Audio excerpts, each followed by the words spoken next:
The FBI director finally going to bring a piece of paper to Congress that he was willing to fight over with the Republicans to the point where they had to threaten him with contempt. Plus, the New York Times has decided that the GOP is the real problem with defending transgendered kids in America. And another Biden nominee, well, it's been pulled. Its verdict was Senator Ted Cruz. Senator, good to be back with you in studio. It's been a while. It's been crazy, certainly politically. And I want to talk about this piece of paper that everyone's talking about. Christopher Wray, the FBI director, has been hell-bent on not giving a document that reportedly ties Joe Biden to some sort of bribery scheme to Congress. This is shocking on its face, but now we're being told that on Monday, he's going to bring this document to Congress finally. What do we know about it outside of that? Well, the facts are simple, which is an informant let the FBI know that he or she had evidence that Joe Biden was involved in a bribery scheme. And it was a bribery scheme of $5 million from a foreign country. We don't know what country. We're told it's not China, so it's some country, not China. When Joe Biden was vice president, allegedly it was a $5 million bribery scheme in exchange for changes in U.S. policy. We don't know what kind of changes in U.S. policy. We also know that this informant called the FBI, gave information. This was an informant the FBI had used before. In multiple cases, they'd relied on this informant on matters that had nothing to do with Joe Biden. So this is someone, presumably, the FBI had reason to trust, reason to give weight to what they had to say. And so the FBI recorded the results of that phone call on a document called an FD 1023. That is a document that the FBI uses when you have an informant reporting information. They write down the contents of the call. Now, what we don't know is what happened next. What we also don't know is what did the call say? What exactly?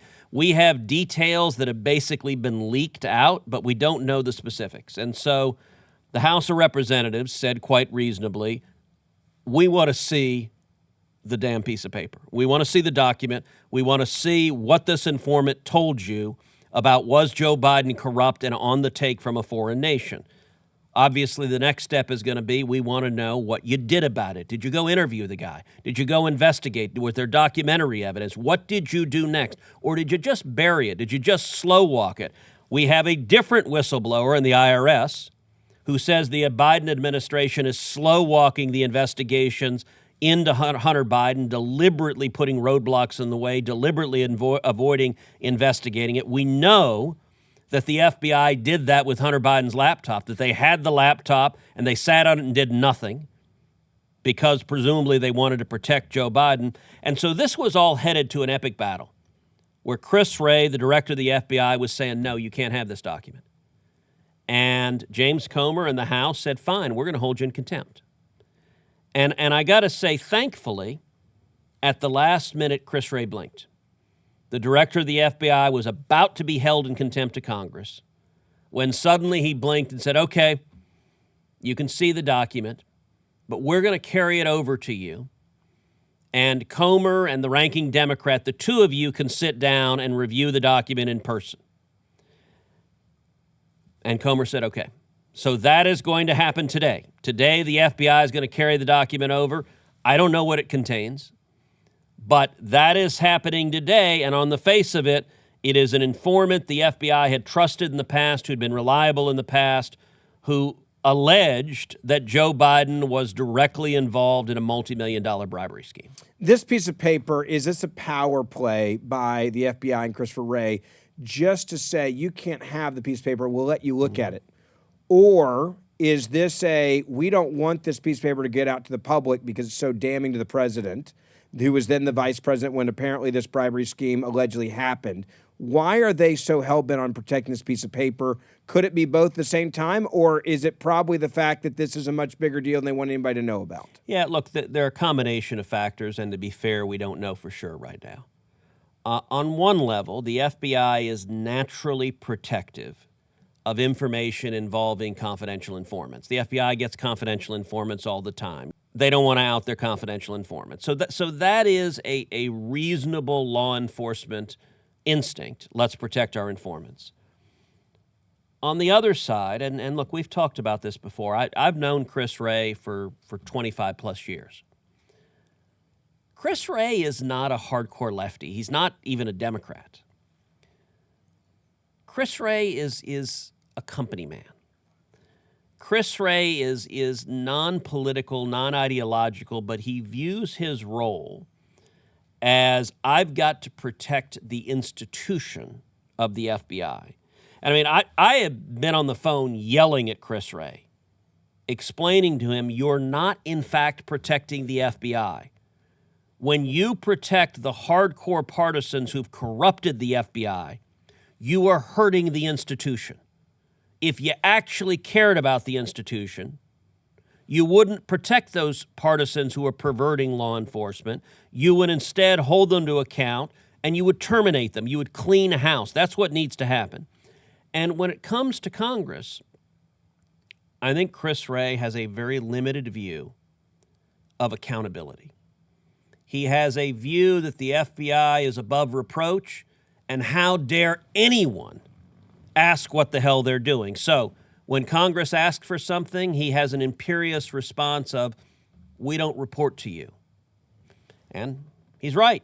They don't report to Congress. He reports to the Department of Justice. The Department of Justice, on the other hand, is directly accountable to Congress.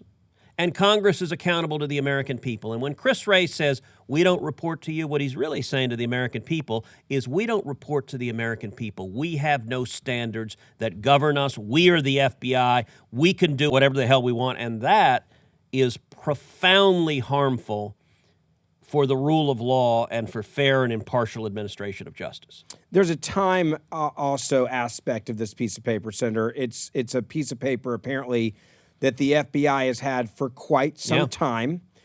James Comer mentioned that, and I want to play it for people because I think that also brings a different dynamic into this. How long have they had this, and what have they not done since they've had it? Before we play that, though, I want to tell you about Patriot Mobile. If you are sick and tired of giving your money to woke companies and organizations that are obviously fighting against your values, and we've seen a lot of this lately with Bud Light and Target, the list goes on and on.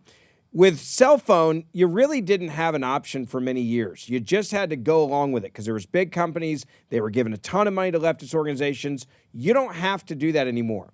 Patriot Mobile is the only conservative Christian cell phone company in the U.S. And when you pay your bill, they're actually fighting for what you believe in. Now, you get the same great coverage you're used to right now, except you're giving your money to an organization that's fighting for the First and the Second Amendment, fighting for our veterans, fighting for our police, and fighting for the rights of unborn children in this country.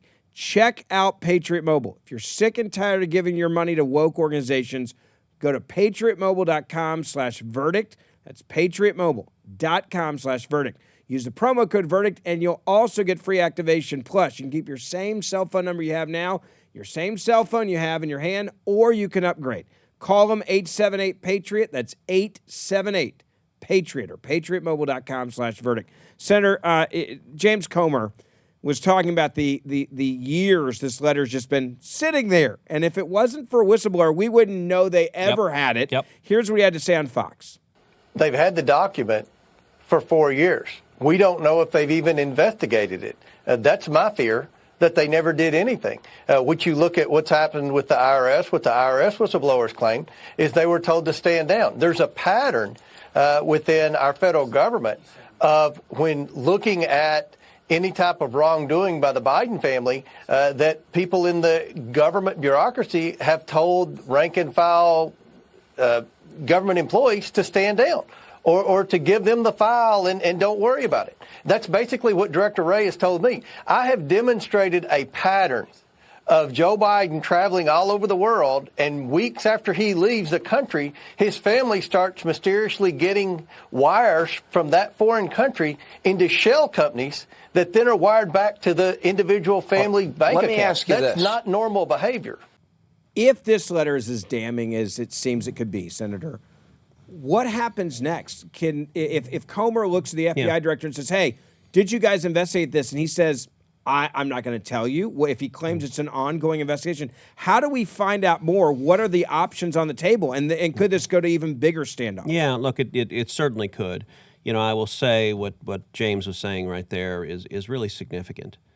This pattern, Joe Biden gets on a plane, he flies to a foreign country. This is mostly when he was vice president. He lands in the foreign country, he's there for a day or two, he leaves. And then a few weeks later, millions of dollars start coming from that foreign country in wires to shell companies that distribute that money to Biden family members. He said that's not normal. I actually think that's not normal is an insane understatement. That's friggin' bizarre. Look, I've been in the Senate 11 years. My family doesn't get wires from foreign countries. Like, why would we? I don't know of anyone in the Senate whose family gets wires from foreign countries. That would be bizarre. I don't know of anyone in the federal government. I don't know of any cabinet official. I don't know of anyone whose family miraculously gets paid off by shady Ukrainians or shady Chinese communists. I mean, these facts, these are criminal allegations. These are allegations of serious criminal corruption. And it's not like, oh, come now. Who hasn't had a few $1 million sent to your Uncle Benny? Yeah. When you happen to come back from Beijing. Well, no, normal people don't do that. And by the way, the Chinese communists don't send a few $1 million in exchange for nothing. Yeah. It's not Publishers Clearinghouse. They don't show up with Ed McMahon at your door and say, guess what? Here's a check for you. It's not because they like Joe Biden's aviators. They're getting something for it. They're not in the business of giving away money. And so the fact that the FBI, and by the way, they've had it 4 years. 4 years ago, who was president? Donald Trump. So this is during the Trump administration. The FBI gets this information, but the FBI, the deep state, is so corrupted. Listen, the FBI was waging war against Donald Trump. The FBI was functionally on the Biden presidential campaign. And we also know that from the Twitter files. I get that sounds like it should be hyperbole. Come on, that can't be right. And yet it's reality. Until we look at the Twitter files where the FBI was asking big tech, hey, don't run any stories on the Hunter Biden laptop. Hey, suppress anyone else from even talking about it. Hey, use your monopoly power to silence discussion of topics that would hurt Joe Biden in the election. Why? Well, they don't actually state it, but it's not complicated to figure out because they wanted Biden to win and Trump to lose. And that level of corruption. So this report comes in, and by the way, it is unusual. Look, I worked at DOJ. I worked 5 years at the Texas Attorney General's office. To get a report of a senior government official getting millions of dollars of bribes from a foreign nation, I've never seen that happen before. That's bizarre, just that report. Now, the report may not be true. Although the fact that the informant was someone else who had proven reliable and they relied on before, that gives it greater indicia of reliability. The media's really, by the way, looked over that point. I think we should just make it very clear. This was a person who the FBI trusted, who they've used before as an informant before on other issues not related to the $5 million bribery accusation with the former Vice President, Joe Biden. That is significant. It should be leading on the front page of newspapers. Yep. No one's talking about this, first off, but they're certainly not telling you that piece of information. Yep. Look, our newspapers, our major networks, they are corrupt. I don't use the phrase mainstream media because there's nothing mainstream about the Marxists who are running these institutions. The phrase, as you know, that I use is corrupt corporate media. They are corporations. Their political decision is decided from the corner office, and they are right now the left wing of the Democrat Party. They're not talking about these facts. But you asked what are the next steps. Look, Comer's going to look at this document. Number one, see, okay, what was reported. The obvious next question is going to be, what'd you do? Did you interview with him? Okay. I want to see the notes from that interview. I assume they interviewed the guy. If they didn't interview the guy, holy crap. Yeah. So I'm assuming they interviewed him. I'm the level of malfeasance, if they didn't even bother to follow up on it, somebody should be fired and maybe go to jail if they didn't follow up on it. I'm going to assume they did. The next thing Comer's going to ask, let me see the meeting notes. Now, it's worth noting, this document, the FD 1023, it's not classified. Why is that, by the way, for people to understand? Because we hear it's not classified, so we assume that's not as important. That's not always the case. Classified typically involves national security matters. So if you have a schematic of the electronics of the F-35, that's classified. Sure. We don't want our enemies to know how our advanced fighter jets operate. If you have a spy, we've got a spy in Moscow that tells us something Putin's saying, whether it's an American spy or it's a Russian asset for us, asset who's doing something, that's classified because you don't want to expose our intelligence. There's lots of things, but generally things that are classified deal with either the military or foreign policy.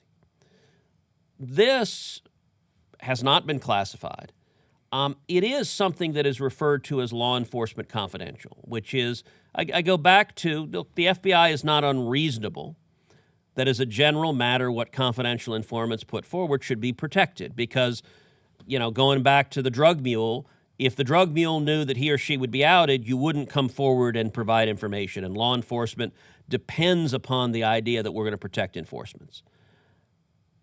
In this instance, however, there is a massive public interest in knowing, was the Vice President of the United States, who now happens to be the President of the United States, corrupt and being paid off by a foreign nation? That is an issue of public importance, I would say, at the very highest level. If the President is on the take from one of our enemies, every American deserves to know about it, and Congress has a right, not just a right, an obligation to get to the bottom of that. You look at impeachment, a lot of discussion about high crimes and misdemeanors. Yeah. But treason and bribery are explicitly named. For a good reason. Impeachment lies for treason, bribery, or other high crimes and misdemeanors. Treason and bribery are right at the top of the list. They're at the top of the pyramid. They're the worst things a president can do. And if a president is being bribed by a foreign nation who is an enemy of America to make decisions against America's interest, that could well be not just bribery, but treason as well. Now, we don't know. I'm engaging in speculation upon speculation there. Why don't we don't know? Because the FBI won't release the information. So Comer's going to sit down and look at it. Depending on what it says, Comer's next question is going to be, did you interview the person? And I assume there's going to be an escalation from there to say, this information needs to go public. We need to have a hearing. Depending on the credibility of the source, if I were Comer, I'd say, I want this informant to testify. Now, at some level, the concerns about why you want an informant, their identity to be protected, presumably those concerns are less here. If it's a drug mule, you want to protect the identity because the drug dealers will murder him. That's a pretty good reason. Sure. One would hope Joe Biden is not going to murder this informant. So the reasons of protecting a witness from violence, from the target of whatever it is the informant is passing on, should presumably be less. Now, depending on the foreign nation, if it's Russia, if it's North Korea, if it's Iran, there are enemies of America who we know it's not China. We know it's not China. But we actually don't know anything. Yeah. What is being said in the leaky world suggests that it's not China. But, there are friends. It could be, I'm just picking a country out of the hat. It could be France. France presumably is not going to whack the guy for making it public. Yeah. Iran might. Yeah. Or Russia. Yeah. So who the country is matters in terms of the risk to the individual. Could easily be Ukraine. We obviously know of Hunter Biden's long history of being paid for by Burisma and making millions of dollars. So Ukraine is certainly a real contender given the other history. Or it's another country we don't know about it altogether, and that could open a whole new chapter in this. But I think the House will believe, assuming there's there. Now, look, it's possible you look at this document, the guy's a crank, and he says, little green men who were Martians arrived and gave cash to Joe Biden. Okay. But if that's true, why would they really do this to protect this document the way they have? It wouldn't make any sense to you. Yeah, you would just say, here, see it, right? Why would you fight so hard to the point where you're almost held in contempt of Congress? Yeah. The next stage will be to fight to make this information public. And so Comer took as an intermediate ground, let's look. I'm glad Wray gave in. And by the way, look, at some level, Wray had a stronger hand in that if Wray is held in contempt of Congress, the next step, a contempt holding is not self-executing. In order for Wray to go to jail for that, DOJ has to prosecute him. And the chances that the Biden DOJ would prosecute Chris Wray for contempt of Congress are zero. No chance. But at the same time, look, the FBI relies on subpoenas all the time. Like in a gazillion different cases, they're sending subpoenas out. The FBI doesn't really want the director of the FBI held in contempt for refusal to comply with a subpoena. That's a problem for the FBI. And Chris Wray, Eric Holder was held in contempt of Congress when he was Attorney General, and the Eric Holder DOJ refused to prosecute him. So there's a history with Obama of ignoring contempt findings. You know, Wray is not the partisan that Holder is. Chris Wray, I think, really wants to avoid being held in contempt of Congress. He wouldn't wear it as a badge of honor in a way that Holder was such a partisan he was glad to do so. That's why Wray blinked. He's at least providing this information. What I don't know is how bad the information is. The House is going to try to make it public, and you may see an escalation of this battle. I want to ask you one other question about whistleblowers and how important they're becoming, because we're finding all this out from whistleblowers. And before I get your response to that, I want to tell you about our friends at Augusta Precious Metals. You know what's been going on in the economy. You know what's been happening with interest rates. You know what's been happening with bank failures. If you are in retirement, you're close to retirement, and you are just tired of being stressed out, you know that there's not a lot of time to make up losses. That's why you should call Augusta Precious Metals. Now, I use them. And the reason why is I want a diversified portfolio. I want to protect some of my hard-earned assets in gold. And you can protect your retirement in this crazy economy with a gold IRA. Now, when you call Augusta Precious Metals, they're going to actually do a one-on-one web conference with you. They're going to send you your free investor's guide on gold. And you can even get free gold when you open an account. So call the company that I use and I trust. 877, 4, GOLD-IRA. Use the promo code VERDICT. You'll get the free guide on gold. You'll get to sit down with them as well. 877, 4, GOLD-IRA. Or visit them online at AugustaPreciousMetals.com. That's AugustaPreciousMetals.com. Get that gold IRA info and get that peace of mind that you want. AugustaPreciousMetals.com. Lastly on this, Senator, whistleblowers are becoming a really big deal and a big problem for this White House. They are risking their careers when they come out as whistleblowers, yet we're seeing this start to get, I think, some momentum where people are becoming brave because they're seeing other people be brave. This is all from a whistleblower here. How big of an issue is this going to be for the Biden administration moving forward and for the deep state? Because we've never seen this, at least in my lifetime, never seen this many whistleblowers come forward with such big info. Yeah, look, I think it's going to become bigger and bigger. In part, listen, you look at what's happened right now. The FBI has never been held in such low regard as it is right now. The Department of Justice has never been held in such low regard as it is right now. That's actually not good for America. DOJ is incredibly important to this country. The FBI is incredibly important to this country. We want a strong, vibrant, effective FBI and DOJ that is nonpartisan, that's not a political weapon, that's not targeting the enemies of the White House, that is targeting bad guys, that is enforcing the law. And I think part of the reason why we're seeing whistleblowers come forward is there are thousands and thousands of good, honorable people, of patriots, who sign up to be in the FBI or the DOJ. You know, Ben, your dad's a cop. Why'd your dad sign up to be a cop? Why did he sign up? He wanted to keep people safe and serve his country, plain and simple. There are thousands of patriots just like that who say, I want to be an FBI agent. What a great go after drug traffickers, go after terrorists, go after kidnappers, go after bank robbers. I mean, that's fun stuff. That's important stuff. Look, my favorite show on TV is Criminal Minds. I love, the BAU going after serial killers. That stuff's awesome. Heidi hates it, by the way.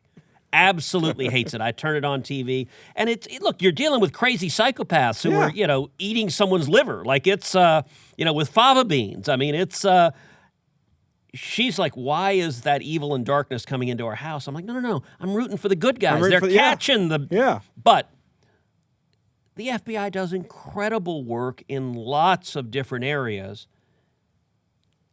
As the politicization has gotten more brazen, there are thousands of people within those agencies who are horrified. I talked to AUSAs, assistant U.S. attorneys, who are really concerned. They don't like that DOJ acts like it's part of the DNC. They don't like that the FBI has such an obvious double standard that it's laughable. And so I think you're going to see more whistleblowers of people who believe in the mission of the agency, and they're offended that these cynical partisans are willing to destroy it to achieve a political end. Yeah, great point there. It's going to be interesting to see how this unfolds. We're obviously going to cover it on Verdict and let everybody know how this moves forward after this document comes out. I do want to get something else. And by the way, for the record, this podcast today has already covered the topic more than CNN will in a year. Yeah. One podcast. Throw in MSNBC in there as well. That might be in a decade. If they had viewers, you might know about it. You and I wish sometimes people could see our text threads. I try not to send you something unless it's, to me, shocking. Over the weekend, I was looking at different podcasts. I was scrolling through, and there's a New York Times podcast. It's very popular, called The Daily. It usually ranks at the top of the podcast charts. But there was a title that I saw that shocked me, and I sent it to you, and I was like, you got to see this. By the way, as you know, Verdict has beaten The Daily more than once. Yes, which makes me very, very happy. This one, though, the title of this, and I want to throw it up there with the first audio clip because I want people to understand the context of what they were doing, which was basically saying the Republican Party chose a war on transgenderism, which is not the case at all. And their title they had was How the GOP Picked Trans Kids as a Rallying Cry. Now, before we play the audio, I want people to understand one thing, Senator, and that is we didn't pick it as a rallying cry. We saw the abuse of children at the hands of these activists and surgeons at places like Vanderbilt that are mutilating children at very young ages, doing things that you can never reverse, and talking about they're making millions. Like we should be getting into this because we're making so much money, acting almost like they're drug dealers at that point. Like, hey, once we grab them, they need us for life. They got to have hormones. They got to have this. They got to have this. This is a 7-figure deal for us. Grab as many of these kids as you can bring in here. We didn't pick this. We started defending children, and yet the New York Times in their big podcast actually says there was some scheme behind closed doors for conservatives to use this as a rallying cry to get votes. Yeah, it's interesting. So you texted this podcast to me. I'd actually seen the title. Now, I don't listen to The Daily. I have no interest in listening to what the New York Times dissembles and lies. This is the first time I ever listened, by the way. But I do look at the podcast charts. And this was the #1 podcast episode in the country. So I saw the title before you sent it to me. I had seen it earlier in the day, and it was the #1 episode earlier this past week. And I will tell you, I cursed out loud. I literally saw the title, and it made me curse out loud. I'm like, wait, how the GOP picked trans kids as a rallying cry? We didn't pick them. Yeah. You lunatics started cutting their genitals off. Like this, and calling it healthcare. This is Marxism perfectly captured. They start this new phenomenon. Let's take little kids, 8, 9, 10-year-olds. Let's cut their genitals off. Let's sterilize them, make them never able to have babies. And then we'll say, how did you guys pick this issue? Well, stop doing this and we won't make it an issue. Like it is the most perverse Freudian projection / jujitsu you could imagine, where they engage in conduct that is shocking. Go back through any period of human history, 3 years ago, 10 years ago, 50 years ago, 100 years ago, 500 years ago, 1,000 years ago, 2,000 years ago. All right, 2,000 years ago, when Jesus walked the earth. If you walked up to people, you walked up to the Romans in Jerusalem, said, hey, what do you think of the idea of cutting the genitals off 8-year-old kids? They'd say you're insane. Yes. And they might well crucify you. Like, this has been a lunatic idea for the entire existence of the human race until about the last 36 months, when a bunch of reality-denying zealots decided it was a good idea. And what does the old gray lady, the New York Times, the paper of record say? Oh, conservatives invented this issue. No, it wasn't an issue until you started doing something truly horrifying. All right, play this first clip. I think for some on the right, this was a matter of genuine concern. But there were some where this was also a political decision or a calculated decision. They saw this as a potent issue, and they began to realize that this could replace gay marriage as something that could help them organize, raise money, get attention, become relevant. Okay, become relevant. Yeah. So you got to understand, look, the New York Times, they're in Manhattan. They're all little Marxists. They're all woke. They all think this is a wonderful thing. And they think anyone who disagrees with them is truly a nutbag. By the way, they look at 49 states, and they think probably 46 of them are insane. They might acknowledge California, New Jersey. and for New Yorkers to even admit New Jersey exists is hard. Valid point. The Connecticut Yeah, they might okay. be able to Yeah, there do. you They go. might Valid say point. Greenwich Yeah. is okay. But most of the country, they think we're a bunch of Neanderthals and rubes. And apparently the only way to become relevant is to be upset at the insanity of what they're doing. But listen to the second clip. You know, I don't think we should assume that some of these gay rights groups would automatically move to trans issues. At the same time, once that court made a decision, they were without an issue that they had used to organize and to raise money and to rally support for years. So they needed to kind of figure out what to do next. And you could see this sort of trend toward embracing trans issues. And it began around then. So this is an interesting moment when the New York Times accidentally has a brief instance of honesty. Because what they acknowledged is, and I talked about before the jujitsu, this is true of the left. What they are doing, they accuse the other side of doing. It's straight out of Saul Alinsky. But for just a moment, that lefty reporter acknowledged, gosh, these gay rights organizations had a business model. They had a business model that raised money. They raised money, and it was a fight over gay marriage. Fight to give to gay marriage. Give us money. Pay our bills. By the way, we want to live really nice lifestyles off the money you give. We're going to fight for gay marriage. Hurrah, hurrah, hurrah. Well, goes to the Supreme Court. Supreme Court decides Obergefell, and suddenly gay marriage is the law of the land in all 50 states. And they're sitting there, and that's what the New York Times just acknowledged, going, oh, crap. What's next? Our whole issue that exists for us, we just won on. So if that's actually what we're about, we ought to pack up our stuff and go home and tell all of our donors, go give to something else because you got what you wanted. But that's not, if you're a grifter, Yeah. you got to grift. And so what the New York Times is acknowledging is they said, okay, well, we got what we wanted on gay marriage, so let's move to trans stuff, because trans stuff, that's the next issue we can energize and create.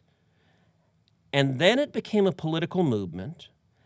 And then, in significant part, because the left controls entertainment and journalism, it became evidence of virtue. It became evidence of how enlightened you are. Like, if you think there's a problem with severing the healthy genitals of a child, clearly you're the problem. Because we've decided this is the essence of being sensitive and woke. And as the New York Times said, this was all a business model. I think one of the other shocking things that they said here, or they implied, is that there was a bunch of conservatives in a room. You've run for office. You've worked on campaigns as well. The idea that Republicans were sitting in a room somewhere and saying, all right, let's figure out a way to fundraise over trans kids, trans bathrooms, trans ideology in public schools, and indoctrination. It's impossible to have that conversation because the other side would have to do all those things to even have that conversation. You couldn't control that the way that they're trying to imply here, which is that the GOP did this out of thin air. No, you actually had activists doing this. Look at even Gay Pride Month. It's no longer a month, it's 2 months. We know that from what just happened at Target. They started putting everything in the stores before it was Gay Pride Month. Well, here, play this next clip, because this is where they engage in their sort of fantasy about what's going on the other side. I guess the issue of bathrooms just wasn't resonating with the public, at least at the time. So some conservative strategists began looking around for other ways to frame transgender rights as an issue that could be winning for the Republican Party. So what's funny about this, and let's go back to the projection. So a minute ago, he just admitted the gay rights groups needed a reason to exist and needed a business model, and so they decided to embrace the trans issues in order to keep raising money. They're envisioning some nefarious Republican strategist in a smoke-filled room saying, who they don't name. this is the issue. The campaign against transgender rights has mobilized conservatives. Now, they don't name them. They don't know who it is either. Yeah. And they're making it up. Here's the dirty little secret. Most Republican office holders are terrified to talk about this. I serve in the United States Senate. I serve with 48 other Republicans. 40 of them wouldn't bring this topic up if you put a gun to their head. They want to talk about slightly reducing capital gains taxes and not really ticking off the Chamber of Commerce. That's actually the bulk of our Republican Party. It is still people who are afraid of their own shadows. So the idea that it was some political strategist that came up with this is insane. Frankly, the people talking about this are a handful of journalists and activists, people like Matt Walsh. Matt Walsh has done heroic efforts exposing what's going on. Libs of TikTok has done heroic efforts exposing what's going on. And then folks like you and me who are talking about it. But to be honest, not only is there not this mysterious Republican strategist, almost all the Republican strategists are like, no, please don't talk about these issues. Please don't talk about them. We're scared of them. So the New York Times just acknowledged that on the left, it is a business model decision. The irony is on the right, everyone engaged in the business model is saying, don't get anywhere near this. And I got to say, look, my view is very simple, which is we should protect children, and no child, no 8-year-old, no 9-year-old, no 10-year-old has the emotional maturity to make a decision that is life-altering. And actually, I want to elaborate on that, but let's play the last clip because the last clip will set up the elaboration. Yeah, so they realized that there was a power to the issue of fairness in sports and to the medical issue. Like, should trans teenagers, minors, have access to what's known as gender-affirming care? And what I mean by that is a range of treatments that can include mental health support, hormone therapy, puberty blockers, and in rare cases, surgery. Rare cases. Not what they're trying to do. Play the next clip, because let's see how rare the cases are. They say rare cases, so keep playing. I think the reason the numbers are growing is because in some parts of the country, it's more acceptable to come out as transgender, and care is more accessible. And medical professionals will tell you that kids do need this kind of treatment at this point in their life when there are a lot of changes going on in their bodies. And it makes sense from that perspective to delay some of these changes until these minors can come to terms with what exactly they want to do in terms of transition. And we're not talking about many kids getting medical treatment. The best numbers we have show that maybe 4,000 kids began hormone therapy in 2021. But it was going on, and it's caught the eye of conservatives. And they're uncomfortable with the idea of trans people in general, and they're uncomfortable with the idea of kids transitioning. So it made sense, both for a policy perspective and from a political perspective, that Republicans seized on trans youth as an issue. So I'll tell you what I'm uncomfortable with. I'm uncomfortable with a bunch of sadistic Marxists sterilizing and mutilating children. And there's so much in what the New York Times said there that just frankly infuriates me. So one of the things they said is, well, there's a range of treatment that is gender-affirming care. And boy, the left is good at euphemisms. Affirming is good, and wouldn't you want something that affirms your gender? You're a man, let's affirm your gender. Like that seems wonderfully positive, and it is language that would make George Orwell blush. Because it is the opposite of gender affirming. It is trying to medically alter the gender that you are. And then he gave a list of options, and the first he said was counseling. Okay, fine, everyone's for counseling. Like if a kid's troubled, they ought to have counselors. They ought to have a therapist. That's a fairly mild. So he starts off with, oh, yeah, that's real. And then he says hormone treatments and puberty blockers. Now, hormone treatments and puberty blockers are really powerful drugs that permanently alter the physiology of a child. And what that can mean is for a little girl, it can permanently remove the ability of that girl to ever have children. For a little boy, it can permanently remove the ability of that boy to father children. And then they said, in rare cases, just 4,000. I mean, what's the big deal? 4,000 kids we're sterilizing. Why are you upset about that? In rare cases, surgery. Now, number one, those cases are not that rare. We're finding hospitals after hospitals after hospitals who have these crazy euphemisms. They call them top surgery and bottom surgery. Yeah. So top surgery, they cut the healthy breasts off young girls. Now, by the way, you cut them off, they don't grow back.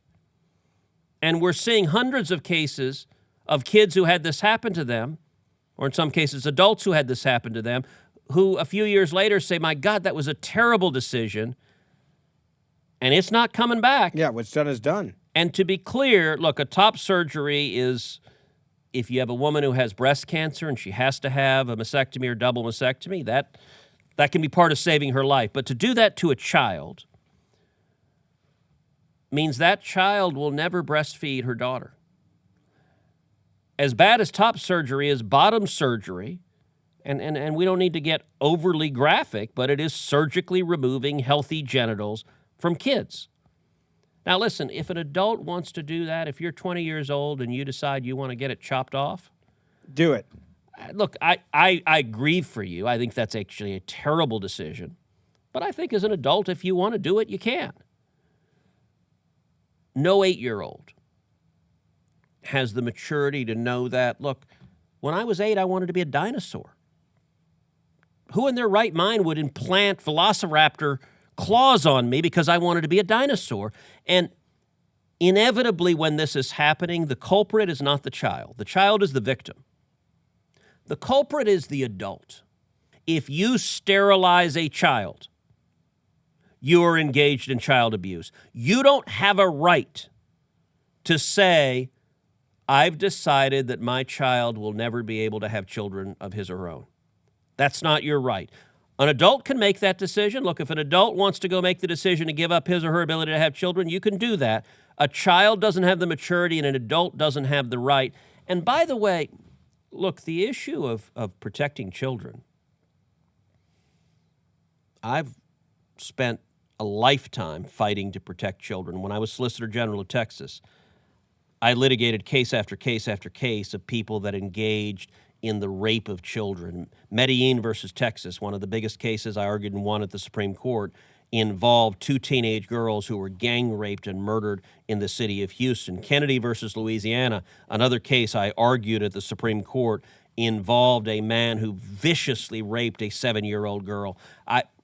In Texas has a law, the Texas Sexually Violent Civil Commitment Law, that provides that if you're a sexually violent predator and you're adjudicated to be that you can be civilly committed to prevent you from either raping women or raping children. A court of appeals in Texas struck that law down. I personally argued the appeal in the Texas Supreme Court and won a unanimous victory, 9-0, reinstating that law. So when it comes to protecting children from sexual violence, I have spent decades doing this. If there's anything I can say, and I think you would agree with me on this one, is we didn't ask for this war, but we are going to protect and defend children at all costs. And that's something that more conservatives need to be about. They need to be fighting harder. We need to be talking about this more. We need to be exposing it more. And if you remember, they mentioned the New York Times, and it just reminded me, he mentioned bathrooms. You know, they start in the schools where a little Timmy, if he said he was Susie, could go in the girls' bathroom.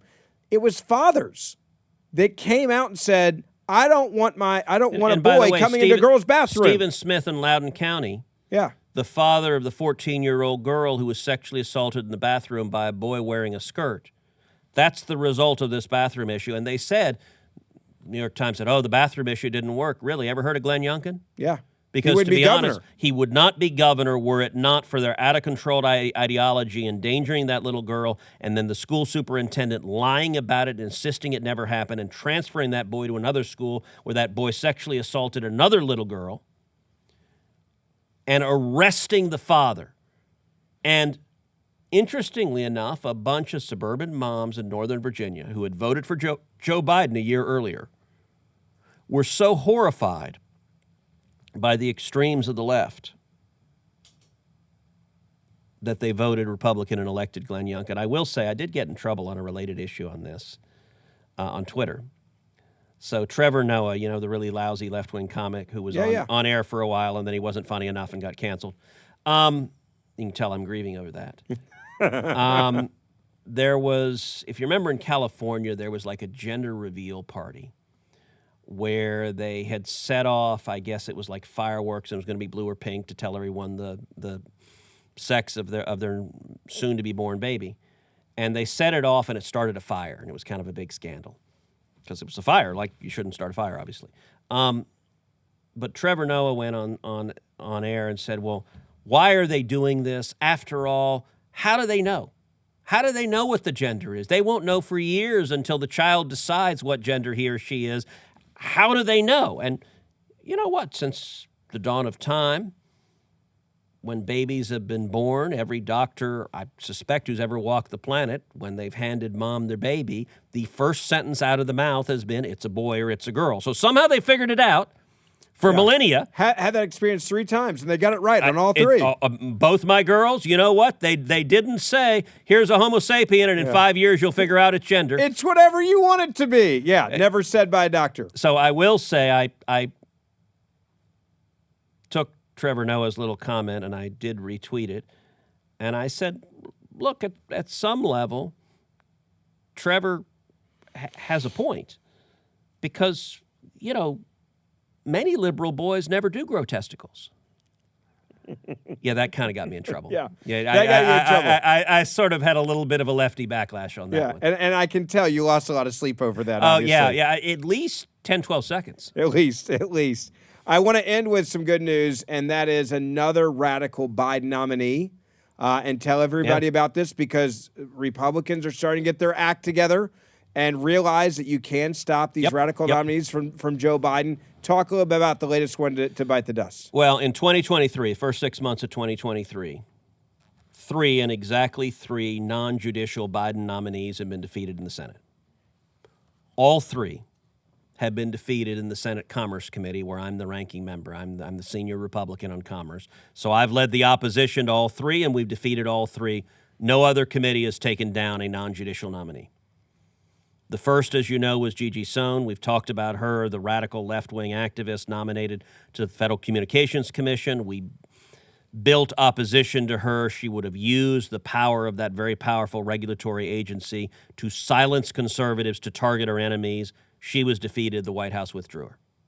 The second was Phil Washington. Phil Washington, very nice man, veteran of the military, nominated to be administrator of the FAA, the Federal Aviation Administration. The only problem is he didn't know a damn thing about airplanes. Had no background in aviation, no background in aviation safety. Again, I led the opposition to him. We unified Republicans on the committee, and then we picked off Democrats who said, we actually ought to have a guy in charge of the FAA who knows something about planes, who can keep us safe. This wasn't ideological. This is, look, you and I both get on airplanes all the time. We'd like our kids, when they get on a plane, to be safe and not to crash going from point A to point B. We'd like an FAA that knows how to do that. So the third example was a woman named Ann Carlson. Ann Carlson was nominated to be the administrator of the Federal Highway Traffic Safety Administration, the National Highway Traffic Safety Administration, NHTSA. Now, NHTSA has a very important job. It's charged with focusing on safety in automobiles, on highways, looking at how do we make cars more safe, how do we protect our families. That important job. Yes. And once again, just like with the FAA is a safety job. Biden administration didn't care about the safety component. Let's nominate someone who doesn't know anything about safety because it doesn't matter. They treated it instead as a political patronage job. Let's take care of someone who's a Democrat who will make Democrat politicians happy, and who cares if they know anything about how to do the job. NHTSA, likewise, they nominated someone that has no real background in safety. But what is she? She's an environmental activist and extremist. She's a law professor at UCLA that runs their environmental litigation clinic and that spends her time suing energy companies trying to force the Green New Deal. And in fact, she has a very lucrative business with a for-profit law firm where she brings these lawsuits over and over and over again. And so she was quite out in the open and saying, this is great. I'm going to use NHTSA to push the Green New Deal, to push to fight climate change. In other words, I'm going to use NHTSA to say, let's prohibit every internal combustion engine in America. Let's force every car to be electric. Never mind if you want to drive a Suburban, we're not going to let you. Why? We're going to claim it's safety, which is absurd. But it was all about politics and ideology. And they were quite open and brazen about it. If you look at some of the things that Ann Carlson said, and I've got to find it. Okay, here it is. Here's one quote from Ann Carlson. Quote, I think our salvation relies not on the goodwill of individuals. Instead, governments and markets need to take steps to make us pay for the full costs of the behaviors in which we engage. A carbon price on energy usage is a good start. In other words, we need to be saved from ourselves. So she wanted to non-political. It seems pretty political. She wanted to use NHTSA to save you from yourself. You think you want a Suburban, but really what you want is a Prius. And I'm going to say a Suburban isn't safe, and a Prius is safer. Now, mind you, you might be a lot more likely to die in a traffic accident, which is the entire purpose of NHTSA, to try to minimize that outcome. But I think the planet will be safer. So this was their nominee, as with Gigi Sohn, as with Phil Washington. I and my team led the fight to defeat her nomination. We made the case to all of the Republicans on the Commerce Committee, and then we began systematically reaching out to Democrats. And we did something we did in all three of these prior nominations, which is we reached out to stakeholders. We reached out to people who were likely to care about this nomination and to pay the price for the consequences. And so we got energy producers engaged in speaking out and saying, this woman is a radical, don't put her in this very important agency. We got farmers and ranchers and the ag community to speak out because, look, if you are going after internal combustion engines, last I checked, a tractor uses one of those. Last I checked, a truck uses one of those. Last I checked, a combine uses one of those. And driving up the cost for farmers and ranchers is really harmful to ag. So the ag community got engaged. They began reaching out. And what's amazing, Biden White House this last week pulled her nomination before the hearing. So we still haven't had a hearing on it. But I think they're shell-shocked after losing not one but two nominees. They were publicly. Yeah. And both of them, they said, we're going to win, we've got the votes. And it turned out, no, they didn't. And we defeated them, to be clear. All three of these nominees were defeated, not by going into the gutter, not by getting personal, not by engaging. Not by politics. They were defeated on substance, that their records were incompatible with the jobs to which they've been nominated. And so at a time when there's reason to be dismayed from lots of things, yet another victory for the good guys. That's a reason to celebrate. It certainly is. And you, every once in a while, will send out a tweet that makes me laugh. Usually you're very bland on Twitter. You don't take a lot of shots. You don't get snarky with people. But there was one this week that I think everyone should see in case they missed it. Before we put it up there, I want to tell you about our friends at Chalk. If you're a guy and you're getting a little bit older and you feel like you're losing a little bit of your strength and vitality, you feel fatigue and weakness setting in, you're not alone. There's a ton of guys that are dealing with a loss of testosterone. That's where Chalk, CHOQ.com, comes in. I've been taking the Male Vitality Stack, and I can tell you it works. You can boost your testosterone levels up to 20% over 90 days. Yes, 20% over 90 days. So if you're not ready to give in to just saying, all right, I'm getting older and I'm just not like I used to be. If you want to get back your focus, your strength, you want to get those testosterone levels back to where they should be, check out Chalk, CHOQ.com. Now, when you use the promo code BEN, you're going to get 35% off any subscription for life. Just use the promo code BEN, 35% off. Go to Chalk, CHOQ.com, and make sure you use the promo code BEN. Maximize your masculinity by boosting your testosterone levels up to 20% over 90 days. Lastly, this one made me laugh, Senator, because it dealt with Representative Jamal Bowman from New York. Let's throw it up there on the screen because it's pretty darn funny, and put it into context for people what this had to deal with. So Jamal Bowman is a hardcore left-wing Democrat from New York. I don't know the guy at all. But he's on the AOC progressive loony socialist left. And he came out with a statement, and he said, we must stop drilling for oil completely. And in fact, his quote was, the United States must, quote, stop drilling for fossil fuels completely, or Americans will continue to suffer from severe weather events. These people are not serious. These people are not real. They're not actually focused on reality. They're not focused on details. So I sent a tweet. I said, lunacy. When he rows a rowboat from New York City to D.C. and then rides a horse to the Capitol, he might have some credibility.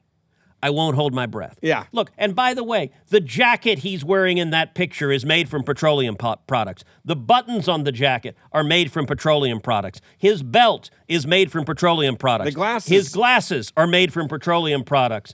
His shoes are made from petroleum products. He's literally wearing oil and gas. When he's done pointing to the socialist future he wants us to go, he will get in the big Suburban and drive to his office. Every week, he either flies from New York to D.C. or he takes the train from New York to D.C., neither one of which will work without oil and gas. Yeah. The utter hypocrisy. And the thing about the crazy left, they don't have an answer to that. Look, one of actually two of the proponents of the Green New Deal, which advocates abolishing oil and gas and advocates abolishing jet fuel, are the two senators from Hawaii. They're both two of the original sponsors of the Green New Deal. I pointed out, I don't know about you, but have you looked at a map? Yeah. Like Hawaii, you're not driving an electric car there. Like how exactly, okay, no airplanes, so apparently you're just going to stay on Hawaii. Okay, you want to be a hunter-gatherer. You know, you could go fishing, but you're not going to D.C. You don't get to go from one to the other. If you would like to go from Hawaii to D.C., you need jet fuel.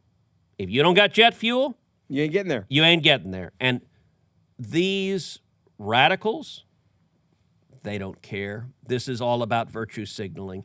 He might as well be pointing, saying, go sterilize that child. This is showing his theology. And it's not related to reality or anything people are actually living. Yeah. This is why I say the Democratic Party is dying or dead. It's now socialist, communist, Marxist. That's what it looks like. And he's a leader And by for the them. way, he wants to take away your gas stove.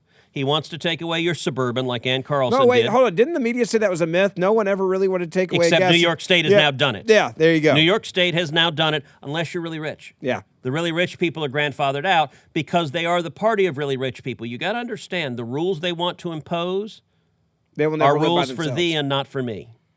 They are rules they want to put on the rest of America, but not on themselves. Yeah, great point. Don't forget, we do this show Monday, Wednesdays, and Fridays. We do special pods in between when there's big breaking news. So make sure you hit that subscribe, auto download button, or if you're listening on Apple, make sure you hit the follow button at the top on Apple, and then you'll get every single episode that comes out. We do it Monday, Wednesday, and Fridays, and we'll see you back here in a couple of days.